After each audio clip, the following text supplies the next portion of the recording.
বৌদি আমি লাগাবো। না না, আমি কিছুতেই লাগাতে দেব না। আরে অসুবিধা কোথায় আর সমস্যা কোথায়? কোথায় অসুবিধা কোথায় সমস্যা সেটা আমি বুঝবো, তোমাকে বুঝতে হবে না। বৌদি বৃথায় রাগ করছো, ব্যাপার তো সামান্য, বুঝতেই পারবে না। সামান্যই হোক আর অসামান্যই হোক, হবে না মানে হবে না।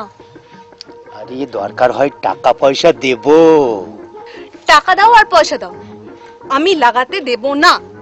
আরে এত চিৎকার করছে কেন?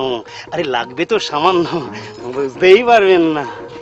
বুঝতে পারি আর না পারি, লাগাতে দেব না মানে দেব না। বৌদি কত আশা করে এসেছিলাম, নিরাশ করে দিলে। তোমরা তো আলছাল, কত বড় বড় নেতা মাফিয়া, এমনকি আমার বড় এসেছিল, তাকেও লাগাতে দিইনি। হ্যাঁ, দাদাকে লাগাতে দাওনি? কেন দাওনি বৌদি? দাদার গন্ডগোলটা কি? মুখ পোড়া আমার বাড়ির দেওয়ালে মদের বিজ্ঞাপন লাগাবে বলে তৈরি ছিল, তাই আমি লাগাতে দিইনি। আরে আমরা মদের বিজ্ঞাপন দেব না, আমরা লালিপপ কোম্পানির হাতুড়ি মার্কা জাঙ্গিয়ার বিজ্ঞাপন দেব।